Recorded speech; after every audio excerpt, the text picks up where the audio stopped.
mayambu ikoknona khurumjari ngasisu mayamgi ngahak pathanabagidamak manipuri horror story amamuk pudra laksari horror story asigi maming aigi nungsibi bhut wari asina hingliba amati laikhidraba kanagumbi amataga marinajati aibana wakhana sagacharaga tabiriba singi ngahak pathanabagidamakta semjaba warini haujik mayamda khudol tamjari manipuri horror story aigi nungsibi bhut numidangi matamdu pung nipan khara helabani ramesh athapada thabak chatluraga mahaki cycle aduta yam yongona yamna kanna thori numito nongthi nomangi nongsu thili tawagum tauri matam aduta nongsu kanna khakli ramesh nong cancel lectringai aduta mayum yongona haiduna cycle ado yamna thori adamna mahakna cycle ado asum thorokpada makhoi gil khul jawgadaba khara watlingai lamhang lamsang ama thawgadori hariba lamsangi lambi aduda nakan jet oi ugi ngaktani adugi wangmadana labuk laikhri ramesh cycle ado asum thorokpana lambi adugi matai oirapna nupi ama leplaga leiribado ramesh na uri madu ubada ramesh na karai dagi nupi none asida sham thingla kansda leiribasibo asomna khallaga ramesh asum thorokpada nupi aduna cycle ado amukta khambiyo haiduna makut khalakli matam aduda ramesh na cycle ado khara taptharaga nupi adugi manakta khami nupi do masak matau yamna phajai yengbada ing tapna ui matam aduda ramesh na kari haige haibano numidanga thiengbasida sida leirami sibu wahang adu tabada nupi aduna dada aise sidagi khulama yogadabaneba ado nimita thokraba aisi embroidery tamba chalubani o adu waragana ai thinbiramagine hoi aisu adu haige torini asumna nupi aduna hairak paduta ramesh na phare adudi aigi cycle maningda tonglo o haiduna nupi adubu cycle adugi maningda tonghallaga ramesh na cycle ado thauba hori matam aduta ramesh na ichangi mingdi kari kauge adumna hangbaduta nupi aduna chanchan kawi haiduna khumlei adumna makoi ani cycle do asum thorokpa aduta lambi adugi matai khar oirapna hauba khongnang achouba adugi makhongda nupi aduna yaure khambiro hairakpadagi ramesh na cycle adu khami aduga chanchan nuigi yumji swaidiro bharat chanchan na mani sigi khongnang sidigi asum chakhrga adum leire adumna hairakpaduta ramesh na koilei leiduna jengi adubu akoibaduta yum tabadi amata udi masidagi ramesh na phare adudi changhoro aisu yumda hanba thenglagani haiduna ramesh to cycle thauduna dumak laklei mahakna tung othokuna jengbada nupi atho khongnang adugi marumlomda leiriba lambi macha amada asum chakhi adumna tawduna ramesh cycle ado asum thorokpana haujikti mayum yori mahakna mayum hek jawbaga mangolda cycle ado insalamaga thong ado thinduna mamabu kawi matamaduda mamasu taradona thong ado hangtorakli aduga ngasi ti thengliba karigino haiduna hangi maduda ramesh na thabak loisinaba honabada thenglibani haiduna mamada khumli masidigi mamana changlalo haiduna imungda adumak pusankhri adumna tawduna matamado haukhri mathangi ayukni ramesh mahausa cycle ado tongduna mahaki thabak lai mahana asum thabak lakpada ngarang chanchanna leihuba khongnang makhong adoi mahak yauchalakli matamadu ta mahakna mafamaru da haiphet gari ado khamdaga akoi badu da yum tabra haiduna kolei leiduni jing adubu yumdi amata tadi masidagi di ramesh na sidagi asum chakhrga manak napada leiba khulda changkibo oiramgani khalladuna cycle ado amuk thauba horakli adumna asum tharoklaga mahaki thabak mafam jawraduna mahak thabak suba haukhri matam aduta ramesh na mahaka thabak suminariba mamanaba sing aduta ngarang mahakna masang matau phajarabi chanchan kobi nupi ama lambi da thengnei mahakna yumgi thongal phauba cycle na thilami haiduna yamna noktuna wari do tamli wari adu tabada mayamna nangi dubu but oramdana ne nupi na matomta lirik adu da chatpa hongate ko वा अदु ताबता Ramesh Tumin ngahak lei aduga era but oiraga bu war chanaba yagaro ai ga wari utai sanana maming matha loina ma hangai dubu maduda ramesh ki manaba manamu hoi pongbo adugi le kudani ne ngahan wai nupi ma tatara thomaga sikhi hai do nang adugi nupi du ojiramni e kaino hai sibo asing bagi thomkhibro e nai de kem khangu drai sibo as khangdi ne ai je matam khara ibu oida leirore ne o thomkhibane nupi du gi maming dubu adumna hairak padu da mamanaba amana ramesh thenglei hairiba nupi du gi maming du ga chap manai adumna hairak padu da mayamna ramesh soidre chanjan ge thawai na ne nangonda khaiba soidan oiramgani mi di soktaba ne yam phabani adumna hairak padu da ramesh tophom khangti awoiba maki gari na thomduna tatara thomduna sikraba chamchal adu oiraba jala khanduna mahak mathamoida mawon kaya ma khalli adumna tawduna thabak suba to loisalli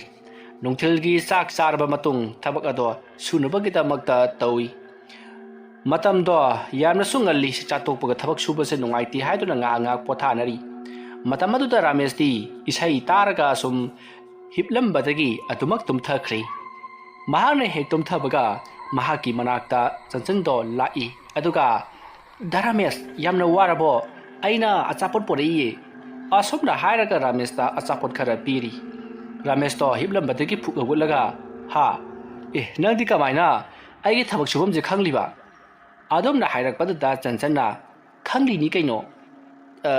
se asomna hairaga achapot to ramesh ta piri matam adu da ramesh na achapot to chari pani haiduna maya do nomi masidagi di chanchanna phari adudi ai ngarang im phamu da mungairam ki hairam laga chanchan to chatkhri ramesh na mamang da tawriba do taibang phawri mahana machinna to lengtuna karigumba pot ama chaba amati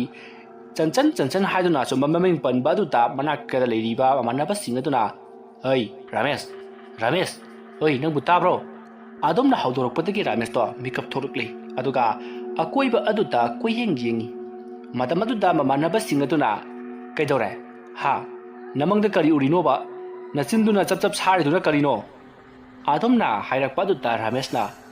ha aigi mangdane chanchan to lai mana chapol ama pirami achapotu sarga aidi asum hipambani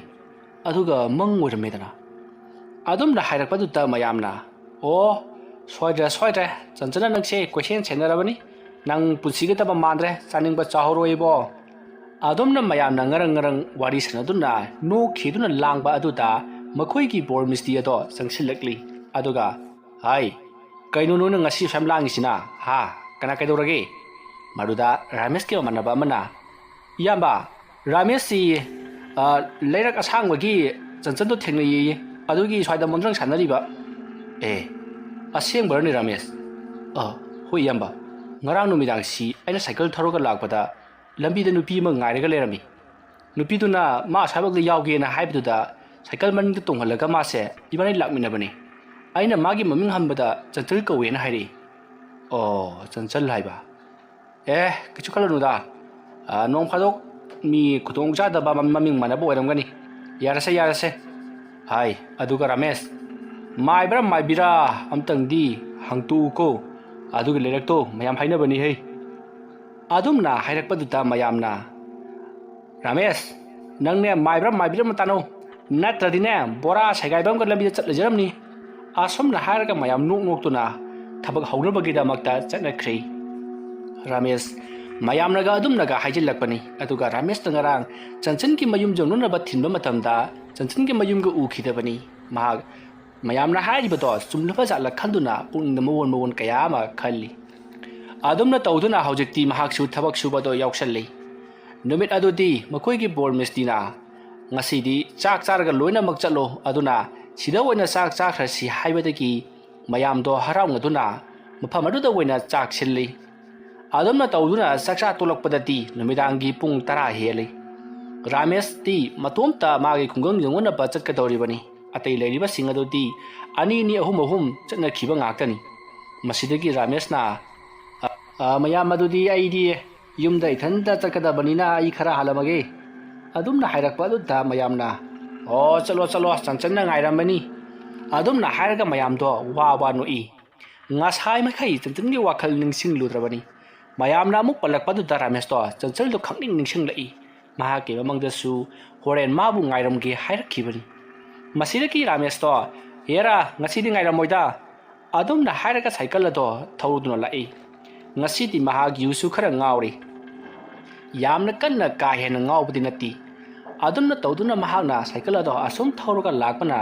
ꯉꯔꯥꯡꯒꯤ ꯂꯩꯔꯛ ꯑꯗꯣ ꯌꯧꯁꯤꯜꯂꯛꯂꯤ ꯂꯩꯔꯛ ꯂꯝꯕꯤ ꯑꯗꯨ ꯍꯦꯛ ꯌꯧꯁꯤꯜꯂꯛꯄꯒ ꯃꯍꯥꯛꯅ ꯆꯟꯆꯟꯗꯣ ꯈꯪꯅꯤꯡ ꯅꯤꯡꯁꯤꯡꯂꯛꯏ ꯂꯝꯕꯤ ꯑꯗꯨꯒꯤ ꯃꯇꯥꯏꯁꯤꯡꯗ ꯍꯧꯔꯤꯕ ꯎꯁꯤꯡ ꯑꯗꯨꯗ ꯃꯍꯥꯛꯅ ꯀꯣꯏꯂꯩ ꯂꯩꯗꯨꯅ ꯌꯦꯡꯉꯤ ꯑꯗꯨꯝꯅ ꯃꯍꯥꯛꯅ ꯑꯁꯨꯝ ꯌꯦꯡꯗꯨꯅ ꯊꯧꯔꯛꯄ ꯃꯇꯝꯗ ꯇꯨꯡꯂꯣꯝꯗꯒꯤ ꯆꯟꯆꯟꯅ ꯗꯗꯥ ꯑꯩ ꯁꯤ ꯂꯩꯌꯦ ꯑꯁꯨꯝꯅ ꯀꯧꯔꯛꯏ ꯔꯥꯃꯦꯁ ꯁꯥꯏꯀꯜ ꯑꯗꯣ ꯈꯪꯈꯥꯝ ꯈꯥꯝꯂꯒ ꯇꯨꯡꯂꯣꯝꯗ ꯁꯠ ꯂꯩꯊꯣꯛꯇꯨꯅ ꯌꯦꯡꯉꯛꯏ ꯃꯇꯝ ꯑꯗꯨꯗ ꯆꯟꯆꯟꯗꯣ ꯂꯦꯞꯂꯒ ꯂꯩꯔꯝꯃꯤ ꯃꯗꯨꯗ ꯔꯥꯃꯦꯁꯅ ꯑꯦ ꯆꯟꯆꯟ ꯉꯁꯤꯁꯨ ꯑꯃꯨꯛ ꯃꯗꯨꯗ ꯆꯟꯆꯟꯅ ꯑꯧ ꯀꯩꯗꯧꯔꯒꯦ ꯀꯩꯁꯨ ꯇꯧꯗꯦꯗ ꯀꯅꯥ ꯉꯥꯏꯔꯝꯃꯤꯅꯣ ꯅꯪꯕꯣ ꯗꯗꯥ ꯉꯥꯏꯔꯝꯃꯤꯅꯦ ꯑꯦ ꯑꯩꯗꯤ ꯀꯔꯤꯒꯤ ꯉꯥꯏꯔꯝꯃꯤꯕ ꯑꯩꯗꯤ ꯊꯦꯡꯅ ꯍꯜꯂꯛꯀꯅꯤ ꯉꯟꯅ ꯍꯜꯂꯛꯀꯅꯤꯁꯨ ꯅꯪꯅ ꯈꯪꯕ ꯅꯠꯇꯦ ꯀꯥꯏ ꯆꯠꯂꯨꯕ꯭ꯔꯣ ꯅꯪꯕꯣ ꯗꯗꯥ ꯑꯩ ꯏꯝꯕꯣꯏꯗꯔꯤ ꯇꯝꯕ ꯆꯠꯂꯨꯕꯅꯤ ꯑꯣ ꯉꯥꯏꯈꯣꯅꯦ ꯅꯣꯏꯒꯤ ꯏꯝꯕꯣꯏꯗꯔꯤ ꯇꯝꯕꯗꯨꯕꯨ ꯅꯨꯃꯤꯗꯥꯡ ꯊꯥꯕ꯭ꯔꯣ ꯗꯗꯥ ꯑꯧ ꯊꯥꯏꯌꯦ ꯅꯨꯃꯤꯗꯥꯡ ꯑꯊꯦꯡꯕ ꯐꯥꯎꯕ ꯇꯝꯃꯤ ꯑꯣ ꯀꯔꯥꯏ ꯖꯒꯥꯗꯅꯣꯅꯦ ꯅꯪꯅ ꯏꯝꯕꯣꯏꯗꯔꯤ ꯇꯝꯕ ꯆꯠꯂꯤꯕꯗꯨꯕꯣ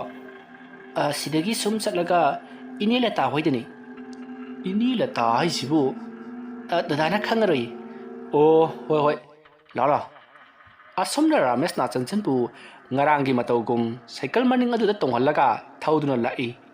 ꯃꯇꯝ ꯑꯗꯨꯗ ꯔꯥꯃꯦꯁꯅ ꯄꯨꯛꯅꯤꯡꯗ ꯈꯜꯂꯤ ꯉꯁꯤꯗꯤ ꯆꯟꯆꯟꯒꯤ ꯃꯌꯨꯝꯗꯨ ꯐꯥꯎꯕ ꯃꯍꯥꯛ ꯆꯪꯁꯤꯟꯗꯨꯅ ꯆꯟꯆꯟꯕꯨ ꯃꯥꯡꯒꯣꯜ ꯐꯥꯎꯕ ꯊꯤꯜꯂꯝꯂꯒꯦ ꯈꯟꯗꯨꯅ ꯄꯨꯛꯅꯤꯡꯗ ꯆꯞ ꯌꯨꯡꯅ ꯈꯟꯈ꯭ꯔꯦ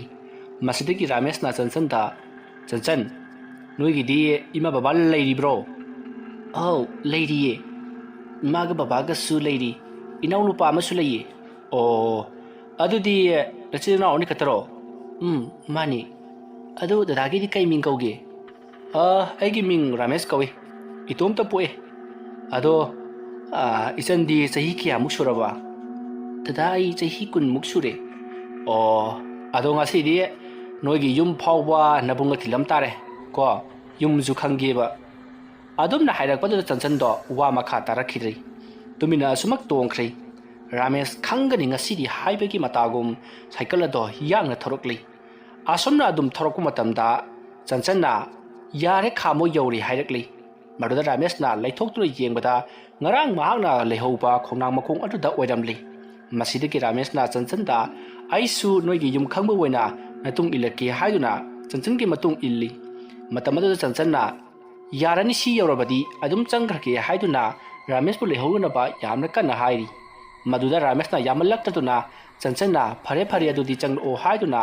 ꯆꯟꯆꯟ ꯑꯃꯗꯤ ꯔꯥꯃꯦꯁ ꯆꯟꯆꯟꯅ ꯂꯩꯔꯤꯕ ꯌꯨꯝ ꯑꯗꯨ ꯇꯝꯅ ꯆꯪꯁꯤꯜꯂꯛꯏ ꯈꯣꯡꯅꯥꯡ ꯍꯧꯔꯤꯕ ꯑꯗꯨꯗꯒꯤ ꯐꯅꯌꯥꯝ ꯁꯥꯡꯅ ꯂꯥꯛꯂꯤ ꯈꯣꯡ ꯂꯝꯕꯤ ꯃꯆꯥ ꯑꯃ ꯂꯩ ꯈꯣꯡ ꯂꯝꯕꯤ ꯑꯗꯨꯒꯤ ꯋꯥꯡꯃꯗ ꯑꯆꯧꯕ ꯄꯨꯈ꯭ꯔꯤ ꯑꯃꯁꯨ ꯂꯩ ꯄꯨꯈ꯭ꯔꯤ ꯑꯗꯨꯒꯤ ꯃꯄꯥꯜ ꯑꯣꯏꯔꯞꯅ ꯂꯩꯔꯤꯕ ꯂꯝꯕꯤ ꯑꯗꯨꯒꯤ ꯑꯋꯥꯡꯃꯗꯅ ꯂꯦꯡꯗꯧ ꯄꯔꯦꯡ ꯁꯥꯡꯅ ꯍꯧꯔꯤꯕꯅꯤ ꯂꯦꯡꯗꯧꯁꯤꯡ ꯑꯗꯨꯒꯤ ꯃꯔꯛꯇꯁꯨ ꯑꯆꯧꯕ ꯎ ꯀꯌꯥ ꯍꯩꯅꯤꯡ ꯍꯩꯕꯤ ꯑꯃꯗꯤ ꯃꯪꯒꯦꯅꯆꯤꯡꯕ ꯀꯌꯥ ꯑꯃꯁꯨ ꯍꯧꯔꯤ ꯔꯥꯃꯦꯁ ꯁꯣꯡꯂꯞ ꯇꯧꯕ ꯂꯝꯕꯤ ꯑꯗꯨꯗ ꯆꯟꯆꯟꯒ ꯆꯠꯃꯤꯟꯅꯕ ꯑꯗꯣ ꯃꯁꯥꯗ ꯈꯤꯔꯨꯝ ꯂꯥꯎꯏ ꯉꯁꯥꯏ ꯃꯃꯥꯟꯅꯕꯁꯤꯡꯅ ꯍꯥꯏꯔꯛꯈꯤꯕ ꯇꯇꯥꯅ ꯇꯛꯈꯥꯏꯗꯨꯅ ꯁꯤꯈꯤꯕ ꯆꯟꯆꯟꯒꯤ ꯊꯋꯥꯏ ꯑꯗꯨ ꯑꯣꯏꯔꯝꯂꯕꯗꯤ ꯃꯍꯥꯛ ꯊꯋꯥꯏ ꯃꯥꯡꯒꯗ꯭ꯔꯥ ꯍꯥꯏꯅꯁꯨ ꯄꯥꯈꯠꯂꯤ ꯃꯁꯤꯗꯒꯤ ꯆꯟꯆꯟꯅ ꯑꯁꯨꯝ ꯔꯥꯃꯦꯁꯄꯨ ꯄꯨꯗꯨꯅ ꯂꯥꯛꯄꯅ ꯍꯧꯖꯤꯛꯇꯤ ꯃꯜꯂꯕ ꯁꯪꯒꯣꯏ ꯑꯇꯦꯛꯄ ꯑꯃ ꯎꯔꯤ ꯃꯗꯨ ꯎꯕꯗ ꯔꯥꯃꯦꯁꯅ ꯆꯟꯆꯟ ꯅꯣꯏꯒꯤ ꯌꯨꯝ ꯍꯥꯏꯕꯗꯨꯕꯨ ꯑꯁꯤꯔꯣ ꯃꯗꯨꯗ ꯆꯟꯆꯟꯅ ꯅꯠꯇꯤꯌꯦ ꯁꯪꯒꯣꯏꯁꯤꯒꯤ ꯍꯦꯛ ꯃꯅꯤꯡꯗ ꯂꯩꯕꯅꯤ ꯑꯗꯨꯝꯅ ꯍꯥꯏꯗꯨꯅ ꯃꯈꯣꯏ ꯑꯅꯤ ꯁꯪꯒꯣꯏ ꯑꯗꯨ ꯇꯝꯅ ꯂꯥꯛꯂꯤ ꯑꯗꯨꯒ ꯁꯪꯒꯣꯏ ꯑꯗꯨꯒꯤ ꯃꯅꯤꯡꯂꯣꯝ ꯊꯪꯕꯗ ꯂꯩꯔꯤꯕ ꯃꯜꯂꯕ ꯌꯨꯝꯖꯥꯎꯒꯤ ꯏꯅ ꯀꯨꯞꯂꯕ ꯌꯨꯝ ꯑꯗꯨꯗ ꯆꯟꯆꯟꯅ ꯃꯥꯒꯤ ꯌꯨꯝꯅꯤ ꯍꯥꯏꯗꯨꯅ ꯇꯥꯛꯂꯤ ꯑꯗꯨꯒ ꯏꯃꯨꯡꯗ ꯆꯪꯂꯨꯁꯤ ꯍꯥꯏꯗꯨꯅꯁꯨ ꯔꯥꯃꯦꯁꯄꯨ ꯏꯃꯨꯡꯗ ꯆꯪꯅꯅꯕ ꯍꯥꯏꯔꯤ ꯃꯇꯝ ꯑꯗꯨꯗ ꯔꯥꯃꯦꯁꯅ ꯆꯟꯆꯟ ꯅꯣꯏꯒꯤ ꯏꯃꯥ ꯄꯥꯕꯨꯡ ꯑꯃꯗꯤ ꯅꯧꯄꯥꯗꯨ ꯎꯗꯦꯅ ꯑꯗꯨꯝꯅ ꯍꯥꯏꯔꯛꯄꯗꯨꯗ ꯆꯟꯆꯟꯅ ꯃꯈꯣꯏꯗꯤ ꯕꯨꯕꯣꯛ ꯃꯁꯥ ꯉꯝꯗꯕꯒꯤ ꯂꯣꯏꯅ ꯆꯠꯂꯝꯃꯅꯤꯌꯦ ꯑꯗꯨꯝꯅ ꯍꯥꯏꯔꯒ ꯔꯥꯃꯦꯁꯄꯨ ꯃꯐꯝ ꯑꯃꯗ ꯐꯝꯍꯜꯂꯤ ꯃꯁꯤꯗꯒꯤ ꯆꯟꯆꯟꯅ ꯀꯥ ꯑꯃꯗ ꯆꯪꯈ꯭ꯔꯒ ꯃꯐꯤ ꯍꯣꯡꯗꯣꯛꯂꯤꯕꯅꯤ ꯍꯥꯏꯗꯨꯅ ꯇꯧꯔꯤ ꯃꯇꯝ ꯑꯗꯨꯗ ꯔꯥꯃꯦꯁꯅ ꯅꯨꯄꯤ ꯃꯆꯥ ꯑꯁꯤ ꯃꯇꯣꯝꯇ ꯌꯨꯝ ꯑꯁꯤꯗ ꯂꯩꯔꯒ ꯑꯩꯅ ꯃꯥꯒꯤ ꯃꯅꯥꯛꯇ ꯂꯩꯕꯁꯤ ꯀꯅꯥꯒꯨꯝꯕꯅ ꯈꯪꯈ꯭ꯔꯒ ꯑꯐꯕꯗꯤ ꯑꯣꯏꯔꯣꯏ ꯃꯥꯒꯤ ꯌꯨꯝꯁꯨ ꯈꯪꯂꯦ ꯐꯔꯦ ꯌꯨꯝꯗ ꯍꯟꯅꯅꯕ ꯇꯧꯔꯒꯦ ꯆꯟꯆꯟ ꯑꯩꯁꯨ ꯌꯨꯝꯗ ꯍꯟꯅꯅꯕ ꯇꯧꯔꯒꯦ ꯃꯇꯝꯁꯦ ꯊꯦꯡꯖꯜꯂꯛꯂꯦ ꯅꯪꯁꯨ ꯄꯣꯊꯥꯍꯧꯔꯣ ꯌꯨꯝꯁꯤꯗ ꯅꯪꯕꯨ ꯅꯊꯟꯗ ꯂꯩꯒꯗꯧꯕꯗꯨꯕꯨ ꯀꯤꯔꯣꯏꯗ꯭ꯔꯣ ꯃꯗꯨꯗ ꯆꯟꯆꯟꯅ ꯗꯥ ꯀꯔꯤꯁꯨ ꯀꯤꯔꯣꯏꯗ ꯃꯃꯥ ꯍꯣꯏꯁꯨ ꯅꯣꯡꯉꯥꯜꯂꯝꯗꯥꯏꯗ ꯂꯥꯛꯀꯗꯕꯅꯤ ꯑꯣ ꯐꯔꯦ ꯐꯔꯦ ꯑꯗꯨꯗꯤ ꯑꯩꯁꯨ ꯆꯠꯂꯒꯦꯀꯣ ꯑꯗꯨꯝꯅ ꯍꯥꯏꯔꯝꯂꯒ ꯔꯥꯃꯦꯁ ꯌꯨꯝ ꯑꯗꯨꯗꯒꯤ ꯊꯣꯛꯂꯛꯏ ꯃꯁꯤꯗꯒꯤꯗꯤ ꯆꯟꯆꯟꯅ ꯊꯣꯡ ꯑꯗꯨ ꯂꯣꯟꯁꯤꯟꯈ꯭ꯔꯤ ꯔꯥꯃꯦꯁ ꯌꯨꯝ ꯑꯗꯨꯗ ꯃꯅꯤꯡ ꯍꯟꯗꯨꯅ ꯌꯦꯡꯂꯤ ꯑꯗꯨꯒ ꯁꯥꯏꯀꯜ ꯑꯗꯨ ꯏꯟꯗꯨꯅ ꯁꯨꯃꯛ ꯂꯥꯛꯂꯤ ꯑꯗꯨꯝꯅ ꯂꯥꯛꯄꯅ ꯍꯧꯖꯤꯛꯇꯤ ꯄꯨꯈ꯭ꯔꯤ ꯑꯗꯨ ꯑꯃꯨꯛ ꯌꯧꯔꯛꯂꯤ ꯃꯇꯝ ꯑꯗꯨꯗ ꯃꯍꯥꯛꯅ ꯄꯨꯈ꯭ꯔꯤ ꯑꯗꯣꯝꯗ ꯌꯦꯡꯁꯤꯜꯂꯨꯕꯗ ꯌꯥꯝꯅ ꯍꯩꯅꯗꯕ ꯑꯃꯗꯤ ꯐꯥꯎꯔꯤ ꯃꯁꯤꯗꯒꯤꯗꯤ ꯃꯍꯥꯛꯅ ꯃꯐꯝ ꯑꯗꯨꯗ ꯀꯨꯏꯅ ꯂꯩꯊꯕꯗ ꯑꯐꯕ ꯑꯣꯏꯔꯣꯏ ꯈꯪꯕꯗꯨꯅ ꯃꯍꯥꯛ ꯄꯔꯞ ꯁꯥꯏꯀꯜ ꯑꯗꯨ ꯏꯟꯊꯣꯔꯛꯂꯒ ꯈꯣꯡꯅꯥꯡꯒꯤ ꯂꯝꯕꯤ ꯑꯗꯨꯗ ꯃꯍꯥꯛ ꯐꯥꯎꯒꯠꯂꯛꯂꯤ ꯑꯗꯨꯒ ꯁꯥꯏꯀꯜ ꯑꯗꯨ ꯇꯣꯡꯗꯨꯅ ꯃꯌꯨꯝ ꯌꯧꯅꯅꯕ ꯁꯥꯏꯀꯜ ꯑꯗꯨ ꯌꯥꯡꯅ ꯑꯃꯨꯛ ꯊꯧꯔꯛꯂꯤ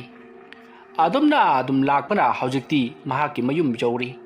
ꯁꯥꯏꯀꯜ ꯑꯗꯨ ꯃꯍꯧꯁꯥꯒꯨꯝ ꯃꯥꯡꯒꯣꯜ ꯀꯥꯆꯤꯜ ꯑꯗꯨꯗ ꯏꯟꯁꯤꯜꯂꯤ ꯑꯗꯨꯒ ꯃꯃꯥꯅ ꯊꯣꯡ ꯑꯗꯨ ꯍꯥꯡꯇꯣꯔꯛꯂꯤ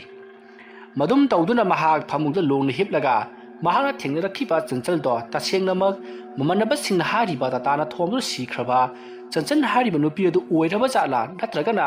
ꯇꯁꯦꯡꯅꯃꯛꯀꯤ ꯑꯩꯕꯨ ꯅꯨꯡꯁꯤꯗꯨꯅ ꯃꯐꯝ ꯑꯗꯨꯗ ꯉꯥꯏꯔꯝꯂꯤꯕ ꯖꯥꯠꯂꯥ ꯈꯟꯗꯨꯅ ꯃꯍꯥꯛ ꯋꯥꯈꯜ ꯃꯑꯣꯡ ꯈꯟꯗꯨꯅ ꯂꯩꯔꯤ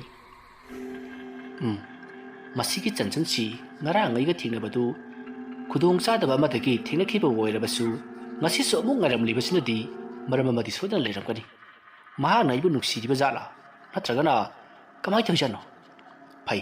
ꯍꯌꯦꯡꯒ ꯑꯃꯨꯛ ꯊꯦꯡꯅꯔꯕꯗꯤ ꯏꯃꯥꯟꯅꯕꯁꯤꯡꯅ ꯂꯤꯔꯤꯕ ꯋꯥꯔꯤꯗꯣ ꯃꯉꯣꯟꯗꯁꯨ ꯂꯤꯗꯨꯅ ꯈꯪꯍꯟꯒꯦ ꯑꯗꯨꯒ ꯗꯥꯏꯔꯦꯛ ꯍꯦꯛꯇ ꯃꯗꯨꯗ ꯁꯤꯈꯤꯕ ꯅꯨꯄꯤ ꯑꯗꯨ ꯅꯪꯂꯥ ꯍꯥꯏꯗꯨꯅ ꯍꯦꯛꯇ ꯍꯪꯂꯒꯦ ꯈꯪꯒꯅꯤꯗꯅ ꯑꯁꯨꯝꯅ ꯈꯜꯂꯒ ꯔꯥꯃꯦꯁꯇꯣ ꯐꯃꯨꯡꯗ ꯂꯣꯡꯅ ꯇꯨꯝꯗꯨꯅ ꯂꯩꯈꯤ ꯑꯗꯨꯝꯅ ꯃꯍꯥꯛꯅ ꯍꯦꯛ ꯇꯨꯝꯊꯕꯒ ꯃꯍꯥꯛ ꯑꯁꯦ ꯊꯕꯛ ꯍꯜꯂꯛꯂꯤꯕꯅꯤ ꯍꯥꯏꯗꯨꯅ ꯊꯕꯛ ꯍꯜꯂꯛꯏ ꯅꯨꯃꯤꯠ ꯑꯗꯨꯗꯤ ꯅꯨꯡꯊꯤꯟꯅꯤ ꯃꯍꯥꯛꯅ ꯊꯕꯛ ꯍꯜꯂꯛꯂꯤꯕ ꯃꯇꯝ ꯑꯗꯨꯗꯤ ꯑꯁꯨꯝꯅ ꯃꯍꯥꯛꯅ ꯊꯕꯛ ꯍꯜꯂꯛꯄꯗ ꯐꯥꯎꯔꯤꯕ ꯂꯝꯕꯤ ꯑꯗꯣ ꯑꯁꯨꯝ ꯐꯥꯎꯗꯨꯅ ꯂꯥꯛꯄꯗ ꯆꯟꯆꯟꯗꯣ ꯃꯤ ꯑꯃꯒ ꯐꯝꯗꯨꯅ ꯂꯩꯔꯝꯃꯤ ꯔꯥꯃꯦꯁ ꯂꯥꯛꯄ ꯑꯗꯨ ꯎꯕꯗ ꯆꯟꯆꯟꯅ ꯐꯨꯛ ꯍꯧꯒꯠꯂꯒ ꯔꯥꯃꯦꯁꯄꯨ ꯀꯧꯁꯜꯂꯛꯏ ꯔꯥꯃꯦꯁꯇꯣ ꯆꯟꯆꯟꯅ ꯀꯧꯔꯛꯄ ꯑꯗꯨꯗ ꯆꯟꯆꯟꯒꯤ ꯃꯅꯥꯛꯇ ꯒꯥꯔꯤ ꯑꯗꯣ ꯊꯧꯖꯤꯜꯂꯒ ꯈꯥꯝꯂꯒ ꯀꯔꯤ ꯇꯧꯔꯦ ꯀꯅꯥꯅꯣ ꯁꯤꯅ ꯍꯥꯏꯗꯨꯅ ꯍꯪꯉꯤ ꯃꯇꯝ ꯑꯗꯨꯗ ꯆꯟꯆꯟꯅ ꯃꯍꯥꯛꯁꯤꯅꯦ ꯑꯩꯒꯤ ꯏꯄ꯭ꯋꯥ ꯍꯥꯏꯕꯗꯣ ꯂꯧꯕꯨꯛꯁꯤꯗ ꯂꯧ ꯁꯨꯔꯨꯕꯗꯒꯤ ꯋꯥꯗꯨꯅ ꯀꯥꯔꯛꯂꯤꯕꯅꯤ ꯑꯗꯣ ꯗꯗꯥꯒꯤ ꯁꯥꯏꯀꯜꯁꯤꯗ ꯑꯩꯈꯣꯏ ꯌꯨꯝꯐꯥꯎ ꯊꯤꯜꯂꯝꯃꯣ ꯀꯔꯤꯅꯣꯗ ꯁꯥꯏꯀꯜꯁꯤꯗꯕꯨ ꯀꯃꯥꯏꯅ ꯅꯣꯏ ꯑꯅꯤ ꯇꯣꯡꯂꯤꯅꯣ ꯃꯗꯨꯗ ꯆꯟꯆꯟꯒꯤ ꯃꯧꯄ꯭ꯋꯥ ꯑꯗꯨꯅ ꯏꯌꯥꯝꯕ ꯑꯩꯅ ꯁꯥꯏꯀꯜꯒꯤ ꯃꯃꯥꯡꯗꯨꯗ ꯇꯣꯡꯂꯒꯦ ꯑꯗꯨꯒ ꯏꯆꯦꯗ ꯇꯨꯡꯗ ꯃꯥꯏ ꯇꯣꯡꯖꯔꯅꯤ ꯑꯁꯣꯝꯅ ꯍꯥꯏꯔꯒ ꯆꯟꯆꯟꯒꯤ ꯃꯧꯄ꯭ꯋꯥ ꯑꯗꯣ ꯔꯥꯃꯦꯁꯀꯤ ꯁꯥꯏꯀꯜ ꯃꯃꯥꯡ ꯑꯗꯨꯗ ꯐꯟ ꯆꯣꯡꯈꯠꯈꯤ ꯃꯁꯤꯗꯒꯤꯗꯤ ꯆꯟꯆꯟꯁꯨ ꯒꯥꯔꯤ ꯑꯗꯨꯒꯤ ꯃꯅꯤꯡꯗ ꯐꯟ ꯆꯣꯡꯈꯠꯇꯨꯅ ꯇꯣꯡꯂꯤ ꯔꯥꯃꯦꯁꯇꯣ ꯀꯔꯤꯅꯣ ꯇꯧꯔꯤꯕꯗꯨꯕꯨ ꯍꯥꯏꯗꯨꯅ ꯃꯍꯥꯛ ꯁꯥꯏꯀꯜ ꯑꯗꯣ ꯊꯧꯕꯗꯤ ꯍꯧꯔꯤ ꯁꯥꯏꯀꯜ ꯑꯗꯣ ꯃꯍꯧꯁꯥꯒ ꯃꯥꯟꯅꯗꯤ ꯌꯥꯝꯅꯁꯨ ꯂꯨꯝꯃꯤ ꯑꯗꯨꯝꯅ ꯃꯍꯥꯛꯅ ꯌꯥꯝꯅ ꯋꯥꯅ ꯁꯥꯏꯀꯜ ꯑꯗꯣ ꯋꯣꯠꯇꯨꯅ ꯌꯥꯝꯅ ꯀꯟꯅ ꯊꯧꯔꯤꯉꯩ ꯃꯇꯝ ꯑꯗꯨꯗ ꯆꯟꯆꯟꯒꯤ ꯃꯧꯄ꯭ꯋꯥ ꯑꯗꯨꯅ ꯔꯥꯃꯦꯁꯇ ꯃꯨꯟꯅ ꯌꯦꯡꯂꯒ ꯏꯌꯥꯝꯕꯗꯤ ꯀꯔꯤ ꯃꯤꯡ ꯀꯧꯕ ꯑꯗꯨꯝꯅ ꯍꯪꯂꯛꯄ ꯑꯗꯨꯗ ꯔꯥꯃꯦꯁꯅ ꯑꯩꯒꯤ ꯃꯤꯡ ꯔꯥꯃꯦꯁ ꯀꯧꯏ ꯑꯗꯨ ꯅꯪꯒꯤꯗꯤ ꯑꯗꯨꯝꯅ ꯔꯥꯃꯦꯁꯅ ꯍꯪꯕꯗ ꯆꯟꯆꯟꯒꯤ ꯃꯧꯄ꯭ꯋꯥ ꯑꯗꯨꯅ ꯀꯔꯤꯃꯠꯇ ꯄꯥꯎꯈꯨꯝ ꯄꯤꯔꯛꯇꯦ ꯑꯗꯨꯒ ꯔꯥꯃꯦꯁꯇ ꯑꯣꯏꯅ ꯑꯃꯨꯛꯀꯁꯨ ꯅꯪ ꯑꯩꯈꯣꯏ ꯏꯆꯦꯒ ꯀꯣꯏꯅꯕ꯭ꯔꯣ ꯍꯥꯏꯗꯨꯅ ꯍꯪꯂꯛꯏ ꯃꯗꯨꯗ ꯔꯥꯃꯦꯁꯅ ꯀꯣꯏꯅꯗꯦꯗ ꯅꯣꯏ ꯏꯆꯦꯁꯦ ꯉꯔꯥꯡ ꯅꯍꯥꯟ ꯑꯩꯒ ꯅꯨꯃꯤꯗꯥꯡ ꯊꯦꯡꯅꯕ ꯑꯗꯨꯗꯒꯤ ꯁꯨꯝ ꯈꯪꯅꯕꯅꯤꯗ ꯑꯗꯨꯝꯅ ꯍꯥꯏꯕ ꯑꯗꯨꯗ ꯆꯟꯆꯟꯒꯤ ꯃꯧꯄ꯭ꯋꯥ ꯑꯗꯨꯅ ꯔꯥꯃꯦꯁꯇ ꯃꯨꯟꯅ ꯌꯦꯡꯂꯒ ꯐꯩ ꯑꯁꯨꯝꯅ ꯍꯥꯏꯔꯒ ꯃꯍꯥꯛꯅ ꯁꯥꯏꯀꯜ ꯑꯗꯣ ꯑꯁꯨꯃꯛ ꯇꯣꯡꯗꯨꯅ ꯂꯩꯔꯤ ꯑꯗꯨꯝꯅ ꯁꯥꯏꯀꯜ ꯑꯗꯣ ꯑꯁꯨꯝ ꯊꯧꯔꯛꯄ ꯃꯇꯝꯗꯗꯤ ꯔꯥꯃꯦꯁꯀꯤ ꯇꯨꯡꯂꯣꯝꯗ ꯇꯣꯡꯂꯤꯕ ꯆꯟꯆꯟꯅ ꯌꯥꯝꯅ ꯀꯟꯅ ꯈꯪꯄ꯭ꯔꯦꯛ ꯈꯥꯡꯗꯨꯅ ꯂꯥꯎꯕꯒꯤ ꯈꯣꯟꯖꯦꯜꯗ ꯂꯥꯎꯔꯛꯏ ꯃꯗꯨꯗ ꯔꯥꯃꯦꯁꯅ ꯇꯨꯡ ꯑꯣꯟꯊꯣꯛꯇꯨꯅ ꯀꯩꯗꯧꯔꯒꯦ ꯆꯟꯆꯟ ꯍꯥꯏꯗꯨꯅ ꯌꯦꯡꯕꯗ ꯆꯟꯆꯟꯅ ꯀꯩꯁꯨ ꯇꯧꯗꯦꯗ ꯍꯥꯏꯗꯨꯅ ꯈꯨꯝꯂꯛꯏ ꯑꯗꯨꯒ ꯃꯍꯥꯛꯅ ꯃꯃꯥꯏ ꯂꯩꯊꯣꯛꯄꯗꯗꯤ ꯃꯍꯥꯛꯀꯤ ꯃꯧꯄ꯭ꯋꯥ ꯑꯗꯣ ꯁꯥꯏꯀꯜ ꯃꯃꯥꯡ ꯑꯗꯨꯗ ꯇꯣꯡꯂꯝꯗ꯭ꯔꯤ ꯃꯗꯨꯗ ꯔꯥꯃꯦꯁꯅ ꯆꯟꯆꯟ ꯅꯪꯒꯤ ꯅꯧꯄꯥꯗꯨ ꯁꯤꯗꯩ ꯇꯣꯡꯕꯗꯨ ꯀꯥꯏ ꯆꯣꯡꯊꯧꯔꯒꯦ ꯑꯗꯨꯝꯅ ꯍꯥꯏꯗꯨꯅ ꯀꯣꯏꯂꯩ ꯂꯩꯗꯨꯅ ꯌꯦꯡꯉꯤ ꯑꯗꯨꯝꯅ ꯀꯣꯏꯂꯩ ꯂꯩꯗꯨꯅ ꯌꯦꯡꯂꯛꯄꯗ ꯆꯟꯆꯟꯁꯨ ꯒꯥꯔꯤꯒꯤ ꯃꯅꯤꯡ ꯑꯗꯨꯗ ꯇꯣꯡꯂꯝꯗ꯭ꯔꯤ ꯔꯥꯃꯦꯁꯇꯣ ꯁꯥꯏꯀꯜ ꯑꯗꯨ ꯈꯥꯝꯂꯒ ꯅꯥꯛ ꯌꯦꯠ ꯇꯨꯡ ꯃꯥꯡ ꯀꯣꯏꯂꯩ ꯂꯩꯗꯨꯅ ꯌꯦꯡꯉꯤ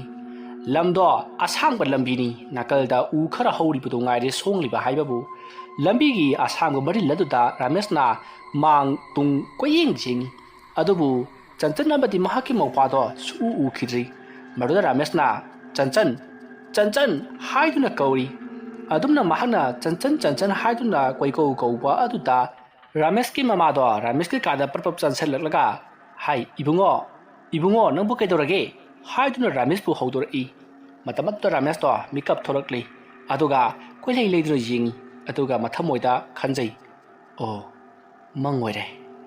ꯑꯗꯨꯝꯅ ꯈꯜꯂꯒ ꯃꯃꯥꯗ ꯏꯃꯥ ꯑꯩꯕꯨ ꯀꯩꯗꯧꯈ꯭ꯔꯒꯦ ꯃꯗꯨꯗ ꯔꯥꯃꯦꯁꯀꯤ ꯃꯃꯥꯅ ꯅꯪꯕꯨ ꯍꯧꯖꯤꯛꯇ ꯀꯅꯥꯅꯣꯃ ꯀꯧꯔꯒ ꯌꯥꯝꯅ ꯀꯟꯅ ꯂꯥꯎꯈꯤꯗꯥꯏꯅꯤ ꯅꯪꯕꯣ ꯑꯗꯨꯝꯅ ꯍꯥꯏꯔꯛꯄꯗꯨꯗ ꯔꯥꯃꯦꯁꯅ ꯑꯁ ꯃꯪꯗ ꯏꯃꯥꯟꯅꯕ ꯀꯧꯅꯕꯅꯤꯕ ꯑꯗꯨꯝꯅ ꯍꯥꯏꯔꯛꯄꯗꯨꯗ ꯔꯥꯃꯦꯁꯀꯤ ꯃꯃꯥꯅ ꯊꯕꯛ ꯃꯐꯝꯗ ꯅꯣꯏ ꯃꯁꯦꯝ ꯂꯥꯎꯅꯕꯗꯨꯅꯦꯕ ꯃꯪꯗ ꯇꯧꯔꯤꯕꯁꯤ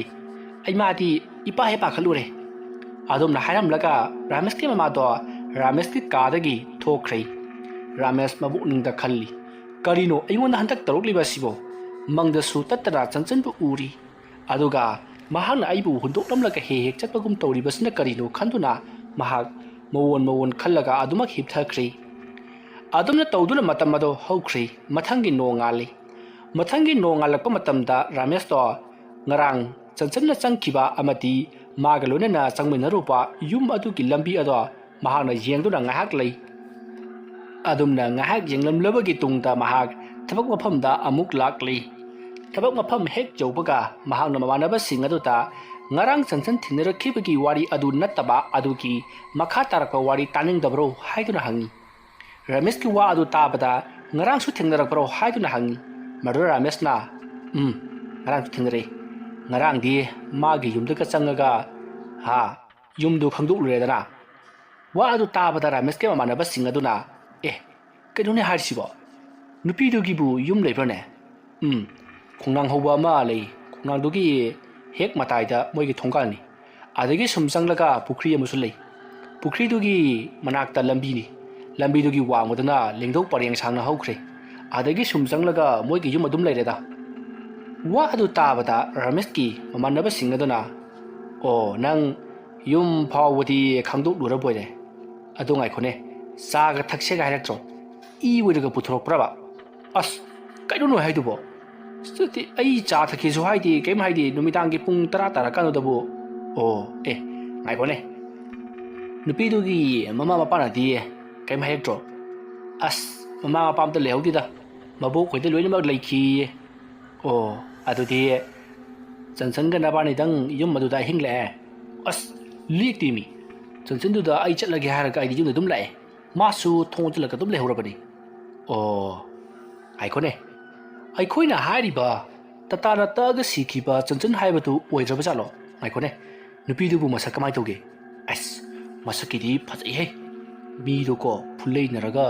ꯋꯥꯡꯉꯦꯕꯀꯣ ꯑꯁ ꯐꯖꯩ ꯍꯥꯏꯁꯤꯅꯤ ꯑꯗꯣ ꯉꯥꯏꯈꯣꯅꯦ ꯍꯣꯔꯦꯟ ꯐꯣꯇꯣ ꯑꯝꯇꯪ ꯀꯥꯞꯄꯛꯎꯗꯅ ꯑꯩꯈꯣꯏꯁꯨ ꯌꯦꯡꯒꯦꯕ ꯍꯣꯏꯅꯤ ꯑꯩ ꯍꯣꯔꯦꯟꯗꯤ ꯐꯣꯇꯣ ꯀꯥꯞꯄꯛꯀꯦ ꯑꯁꯣꯝꯅ ꯍꯥꯏꯔꯗꯨꯅ ꯃꯈꯣꯏ ꯑꯗꯣ ꯊꯕꯛ ꯁꯨꯕ ꯍꯧꯅꯈ꯭ꯔꯤ ꯑꯗꯨꯝꯅ ꯃꯈꯣꯏꯅ ꯊꯕꯛ ꯁꯨꯕ ꯂꯣꯏꯔꯛꯄꯗꯗꯤ ꯅꯨꯡꯊꯤꯜꯒꯤ ꯃꯇꯝꯗꯣ ꯑꯃꯨꯛ ꯑꯣꯏꯔꯤ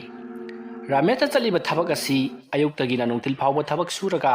ꯅꯨꯡꯊꯤꯜ ꯆꯥꯛꯆꯥ ꯇꯣꯛꯂꯕ ꯃꯇꯨꯡ ꯉꯥꯏꯍꯥꯛ ꯄꯣꯊꯥꯔꯒ ꯑꯃꯨꯛ ꯁꯨꯕꯅꯤ ꯑꯗꯨꯒ ꯅꯨꯃꯤꯗꯥꯡꯒꯤ ꯊꯕꯛ ꯊꯥꯔꯕ ꯀꯥꯟꯗ ꯔꯥꯃꯦꯁ ꯃꯌꯨꯝꯂꯣꯝꯗ ꯍꯜꯂꯛꯂꯤꯕꯅꯤ ꯅꯨꯡꯊꯤꯜꯒꯤ ꯆꯥꯛꯇꯤ ꯌꯨꯝꯒꯤ ꯊꯕꯛ ꯁꯨꯔꯤꯕ ꯕꯣꯔ ꯃꯤꯁꯇ꯭ꯔꯤ ꯑꯗꯨꯅ ꯊꯥꯛꯄꯅꯤ ꯑꯗꯨꯝꯅ ꯇꯧꯗꯨꯅ ꯍꯧꯖꯤꯛꯀꯤ ꯊꯕꯛ ꯁꯨꯕꯗꯣ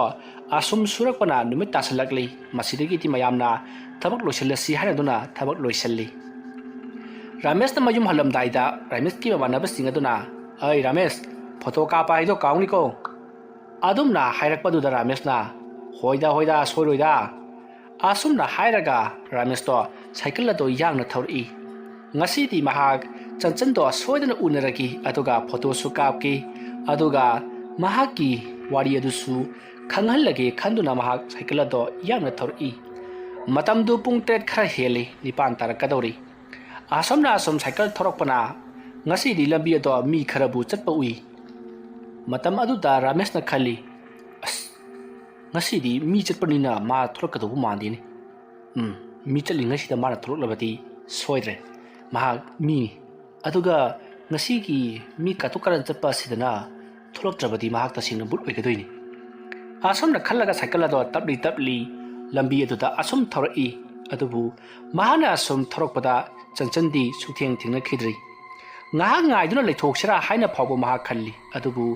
kari maramgi ngaidurimo maha lakani laoi thulokani tholoi khangbanati khaladuna maha ngairamdabida asumak thaukhri numit adumadi chanchan thengari matamadu da ramesh to mayumlumda wakhal nungaitana halai mahana phamungda hiplaga khalli ngasidi chanchan tu tholokti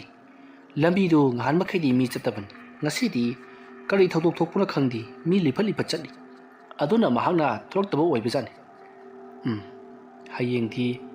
ma sotna tholokani hayeng ngairagi natragana aibu maagi mayumdu chalusirane aduna phagata male asomna khalaga ramesh phamungdagi phugolai aduga thonga to hang mahana thong hangbagi makholodo tabada ramesh ke mamana karaya chalibano haiduna hangi matamadu ramesh na asoi phawda chaluge hairam laga ma thong ado ngasalam naga chatki ramesh ke mamana numidanga thengba sida karaya chalibano ngauchen naganu haiduna lauduna lehawi ramesh asom lakpana haujikti mahana thabak chafam gi lambi aduda hauba khongnang makhong ado yaushalaklei masidagi ramesh to khongnang makhong adugi manakta leiribi lambi adu cycle ado asum thaugjal lakpana haujikti pukri ado thengnari pukri ado kanagumba kharanna injing longkhon tawbugi makholda chorok chorok lawba amadi pukri adugi ising ipomgi makhol tari matamadu da ramesh na magi mobile gi flux ado kaptuna kuyeng jing adubu kana amata leibadi udi adubu pukri gi sing adudi kana gumba amana nombagum lengli maruda natana pukri adugi lambi adugi mataida hauriba lengdo pali ado maruda su kana gumba ama srot srot chatpagi makholsu tari ramesh usi gumba oira male khanduna karisu thoina khanjaludi adubu mathamodadi khirum lauribani adumna tawduna ramesh to asum changchal lakpana chanchan gi mallaba sangoi ado thengnari sangoi adugi manak adoti asuki matik songkhri ngarang mahanga lakpadadi mafam mato pungko kokpagum tahobani khara songjarabasu khong lambi adoti ihang hangna lehobani adubu ngasidi khong lambi du phawba isong songjillaga leirami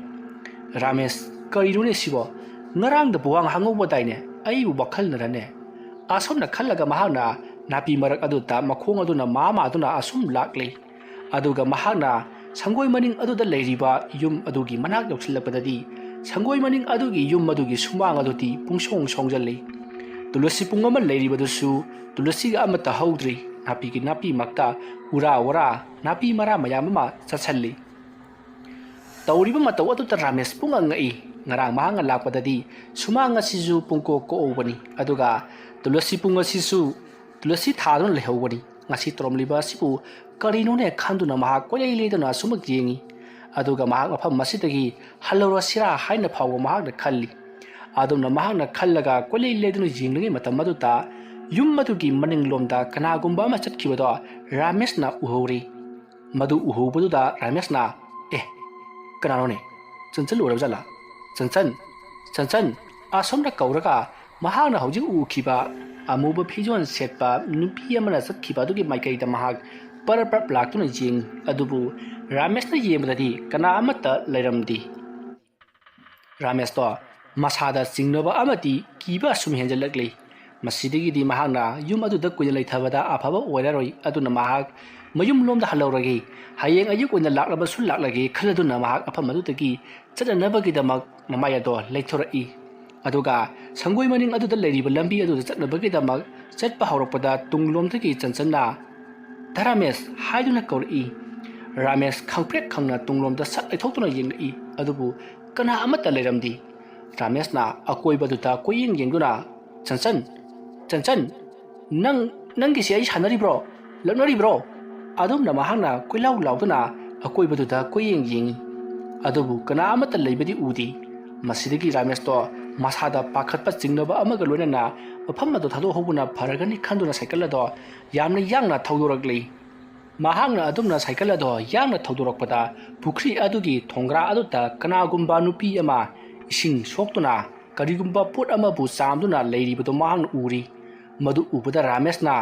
chanchal odaba jala haiduna flash kapna jengchalli adubu nupi adudi ramesh lomda matung onsanduna पोचैसिंग अदो चामलिबनी अदुबु रामेश कौरबसु माइ सुलै लेथोरक्ति